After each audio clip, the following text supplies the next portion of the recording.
Olá, pessoal. Nesse vídeo, então, eu vou falar desse livro aqui, Propriedade Intelectual, Royalties, Inovação na Agricultura, do Antônio Boainain, da Adriana Carvalho e do Rony Fraga. Foi publicado em 2023 pela IDEA e pelo INCT, PPED. Tá? Então, ele vai destacar muito. No vídeo inicial, eu dei uma introdução assim, bem básica sobre cultivares, da produção de cultivares no Brasil. Esse livro daqui, ele já vai focar a questão da inovação tecnológica.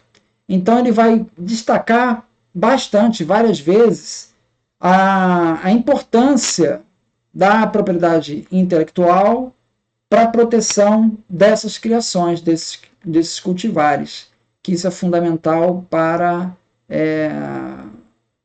promover a pesquisa, né? A pesquisa, ela precisa ter essa proteção. Então, ele vai apontar aqui já na página 13, né, que os três fatores que dão conta desse crescimento do setor agropecuário brasileiro, né, os três fatores que ele vai destacar são, em primeiro lugar, a inovação tecnológica.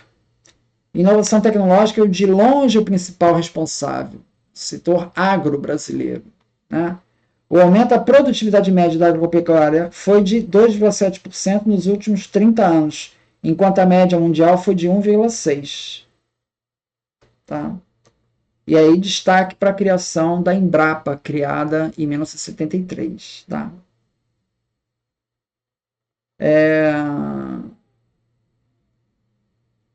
O segundo fator foi o empreendedorismo dos nossos produtores rurais, em especial a conquista dos solos do Cerrado, até então considerados inadequados para cultivo. Então, essas inovações permitiram aproveitar esses solos para a agricultura. Tá? Terceiro fator, políticas públicas. Políticas públicas, e aí ele destaca o Polo Centro, o Prodecer, o Crédito Rural. Tá?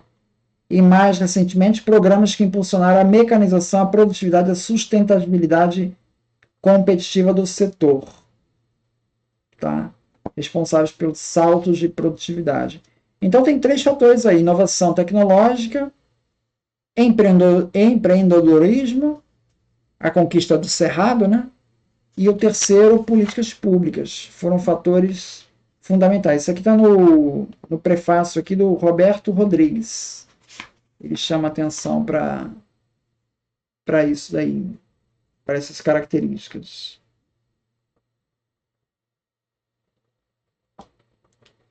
No ano de 2000, o agronegócio brasileiro exportou 20 bilhões de dólares. Em 2022, foram 159 bilhões de dólares. Olha, de 2000 para 2022, saltou de 20 para 159 bilhões de dólares. Em 2000, a China representava 2,7% do total exportado. Em 22, aumentou para 32. 32 foi compras feitas pela China. Então, foram conquistados mercados de antigos fornecedores, gerando surgimento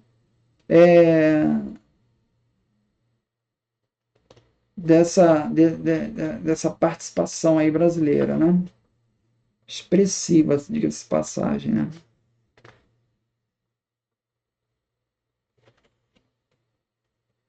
Nesse processo de inovação, o livro destaca, né, alguns autores, como Douglas North. Douglas North, ele, Prêmio Nobel de Economia, em 93, ele destaca o papel das instituições. O papel das instituições é importante você ter uma segurança jurídica.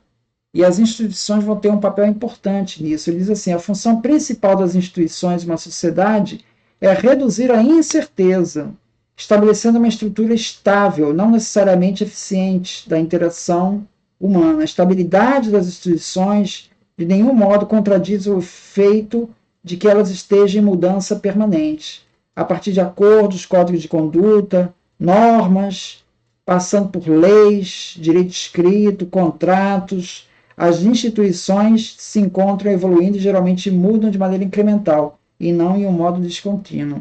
Então, essa estrutura funcionando, ela vai dar credibilidade e vai alavancar a inovação, é importante. Então, regras claras, estáveis, sem solavancos, tudo isso é importante, tudo isso conta para promover a inovação.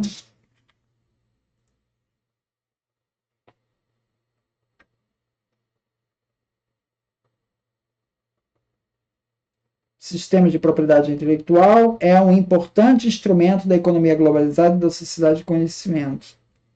Então, ela vai ter um papel importante na promoção dessa inovação.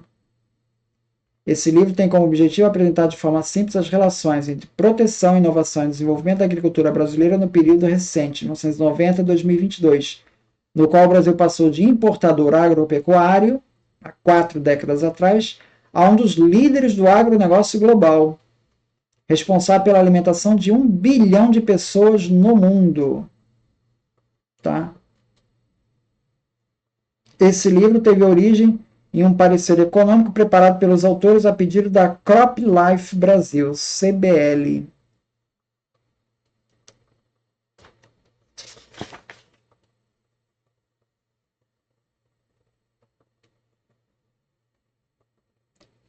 Nesses anos de aprovação da Lei de Inovação, a Lei de Inovação é de 2004, é a Lei 10.983. Então, nesses 20 anos, né, de Lei de Inovação, ele destaca alguns pontos positivos aí que contribuíram para a inovação, como o CT verde e amarelo, tá? Formalmente denominado Programa de Estímulo à Interação Universidade-Empresa, criado em 2001, a Embrapi, Associação Brasileira de Pesquisa e Inovação Industrial, criada em 2013, que só opera por meio de parcerias entre empresas e instituições de pesquisa, e a Mobilização Empresarial pela Inovação, MEI, movimento lançado em 2009 pela CNI, com o objetivo de mobilizar as empresas para inovar. Então, esses são os pontos que ele chama desses 20 anos de trajetória de Lei de Inovação, que ele coloca como pontos positivos, né?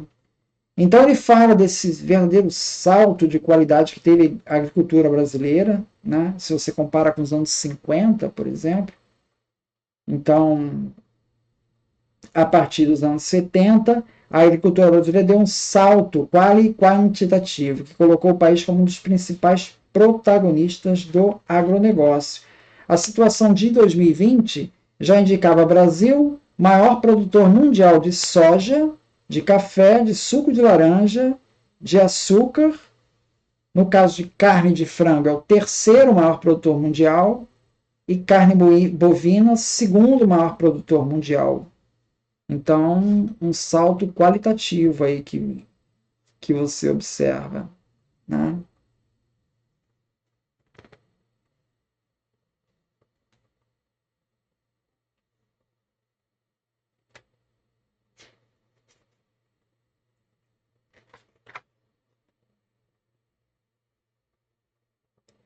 Entre 1975 e 2020, a agricultura cresceu em termos reais mais de 5 vezes. E a base desse crescimento não foi apenas a incorporação de novas terras, mas sim o aumento da produtividade. Então, ele destaca bastante essa questão.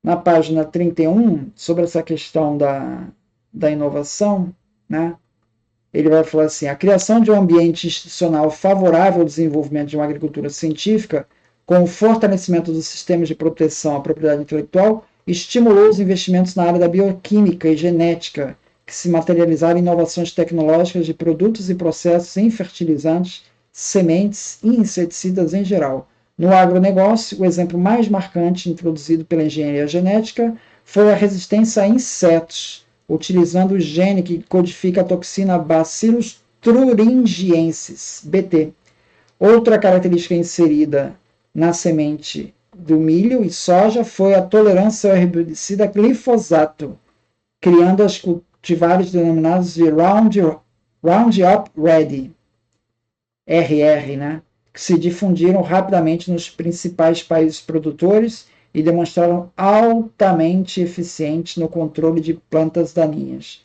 Então, ele dá esses dois exemplos de inovação no setor de biotecnologia, né? Essa Roundup, uma tecnologia desenvolvida pela Monsanto, né?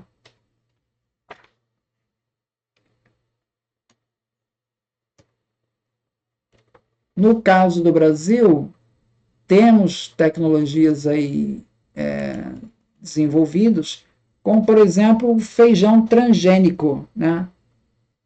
Foi inclusive objeto de patente pelo Elíbio Reck e Francisco Aragão, patente PI 971448887, processo para a seleção de plantas leguminosas geneticamente transformadas. Processo de obtenção de plantas leguminosas transgênicas contendo DNA exógeno.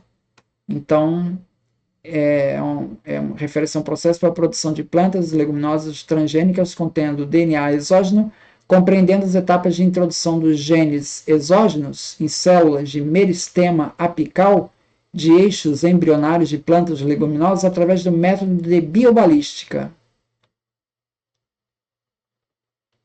Então, esse é um exemplo de uma tecnologia, né, biotecnologia na área da Embrapa, que teve patente concedida ali em 2006. Esse depósito foi um depósito feito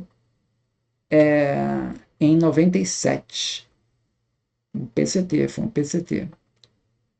Então, esse é um exemplo de tecnologia desenvolvida ali pela Embrapa.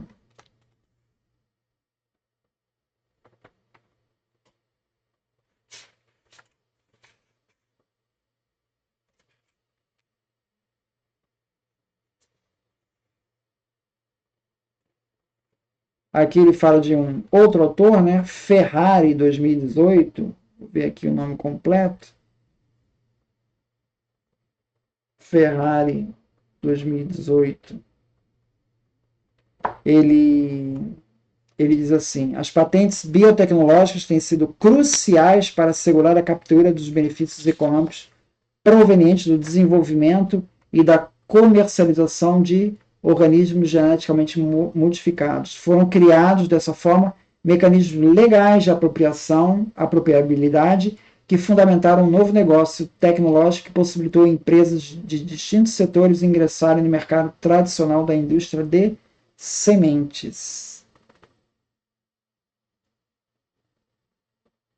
A Lei de Proteção de Cultivares provocou mudanças no próprio modelo de geração de tecnologia na área de produção de sementes e estimulou a modernização e internacionalização da indústria de sementes brasileira.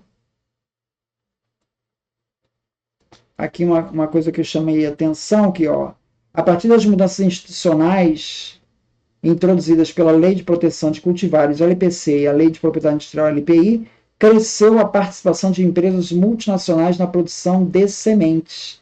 A presença de transnacionais que operam no âmbito global contribuiu para desencadear um vigoroso processo de inovação e difusão da tecnologia de ponta para fortalecer a competitividade das principais cadeias produtivas do agronegócio brasileiro. A acirrada concorrência nesta área coloca a inovação como um imperativo em todos os elos da cadeia. Então, achei interessante que ele destaca o papel do sistema de patentes, promovendo a difusão de tecnologia aí de empresas multinacionais que licenciam suas tecnologias, né? E de alguma maneira essa tecnologia ela se espalha aí pelo agronegócio brasileiro, tá? E aí na página 35, entre os exemplos de tecnologias, ele vai citar exatamente o feijão transgênico, né? tecnologias desenvolvidas aqui, né, no Brasil.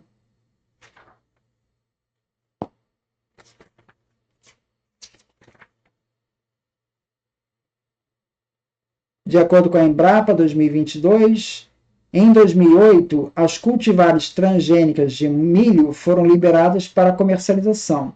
A porcentagem de transgênico ainda era muito pequena. 7 safras após a liberação comercial, o milho transgênico chegou a um percentual de 32%. Em 2013, esse nível passou para 71%. Em 2022, esse nível já chegou então a 71%. De 259 cultivares, foram comercializados 259 cultivares. De acordo com o documento apresentado pela Embrapa em 2022, na safra de 2021-22, foram comercializados 259 cultivares, 185 dessas transgênicas, que dá os 71%.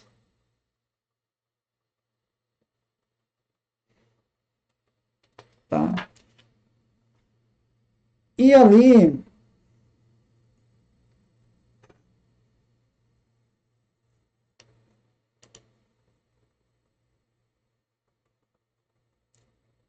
é isso então. Muito obrigado, então.